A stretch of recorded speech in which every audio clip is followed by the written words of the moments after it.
Pada episode sebelumnya kita telah membahas tentang masa kejayaan Majapahit dan penyebab runtuhnya kerajaan tersebut.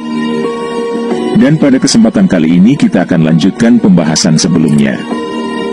Pembahasan kali ini yaitu kehancuran Majapahit sebagai cikal bakal berdirinya Kesultanan Demak. Ketika Majapahit didirikan, pedagang muslim dan para penyebar agama sudah mulai memasuki Nusantara. Pada akhir abad ke-14 dan awal abad ke-15, pengaruh Majapahit di seluruh Nusantara mulai berkurang. Pada saat bersamaan, sebuah kerajaan perdagangan baru yang berdasarkan Islam, yaitu Kesultanan Malaka, mulai muncul di bagian barat Nusantara. Di bagian barat kemaharajaan yang mulai runtuh ini, Majapahit tak kuasa lagi membendung kebangkitan Kesultanan Malaka, yang pada pertengahan abad ke-15 mulai menguasai Selat Malaka dan melebarkan kekuasaannya ke Sumatera. Sementara itu, beberapa jajahan dan daerah taklukan Majapahit di daerah lainnya di Nusantara, satu persatu mulai melepaskan diri. Pada masa pemerintahan Wikramawardhana, daerah kekuasaan Majapahit di Pulau Sumatera hanya tinggal Indragiri, Jambi dan Palembang, sebagaimana ditulis pada catatan Yinyai Shenglan Ciptaan Emahuan, salah satu penerjemah Laksamana Chinghu. Dan setelah kematian Wikramawardhana dan masa pemerintahan penerusnya, daerah Indragiri diberikan kepada Mansur Shah dari Malaka, sebagai hadiah pernikahannya dengan putri Majapahit, yang semakin mengurangi kendali Majapahit di Sumatera. Setelah mengalami kekalahan dalam perebutan kekuasaan dengan Brekertabumi, Singha Wikramawardhana mengasingkan diri ke pedalaman di Daha, bekas ibu kota kerajaan Kediri, dan terus melanjutkan pemerintahannya di sana hingga digantikan oleh putranya. Pada tahun 1478, Ranawijaya mengalahkan Kertabumi dengan memanfaatkan ketidakpuasan umat Hindu dan Buddha atas kebijakan Brekertabumi, serta mempersatukan kembali Majapahit menjadi satu kerajaan. Ranawijaya memerintah pada kurun waktu 1474 hingga 1498 dengan gelar Girindrawardhana hingga ia digulingkan oleh Patih Udara. Akibat konflik dinasti ini, Majapahit menjadi lemah dan mulai bangkitnya kekuatan kerajaan Demak yang didirikan oleh keturunan Brewirabumi di pantai utara Jawa. Waktu berakhirnya kemaharajaan Majapahit berkisar pada kurun waktu tahun 1478 atau tahun 1400 Saka. Berakhirnya abad dianggap sebagai waktu lazim pergantian dinasti, dan berakhirnya suatu pemerintahan hingga tahun 1527. Dalam tradisi Jawa ada sebuah kronogram atau candra sengkala yang berbunyi Sirna Ilang Kretaning Bumi. Sengkala ini konon adalah tahun berakhirnya Majapahit, dan harus dibaca sebagai 0041, yaitu tahun 1400 Saka, atau 1478 Masehi. Arti sengkala ini adalah sirna hilanglah kemakmuran bumi. Namun yang sebenarnya digambarkan oleh candra sengkala tersebut adalah gugurnya Brekertabumi, Raja ke-11 Majapahit, oleh Girindrawardhana.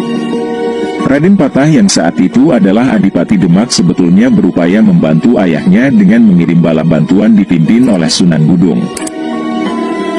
Tetapi mengalami kekalahan dan bahkan Sunan Gudung meninggal di tangan Raden Kusen, yaitu adik Raden Patah yang memihak Ranawijaya, hingga para Dewan Wali menyarankan Raden Fatah untuk meneruskan pembangunan Masjid Demak.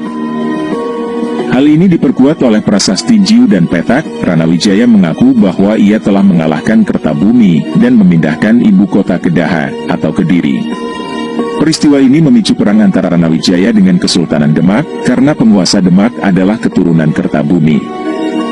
Pada masa ini, Demak sudah menjadi penguasa pesisir Jawa yang dominan, dan mereka mengambil alih daerah Jambi dan Palembang dari kekuasaan Majapahit, yang telah terpukul dan berfokus di pedalaman Pulau Jawa. Sebenarnya perang ini sudah mulai mereda ketika Patih Udara melakukan kudeta ke Girindrawardhana dan mengakui kekuasaan Demak, bahkan menikahi anak termuda Raden Patah. Tetapi peperangan berkecamuk kembali ketika Prabu Udara meminta bantuan Portugis untuk mengalahkan Demak.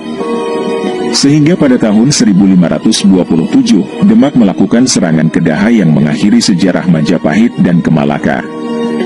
Sejumlah besar abdi istana, seniman, pendeta, dan anggota keluarga kerajaan mengungsi ke Pulau Bali.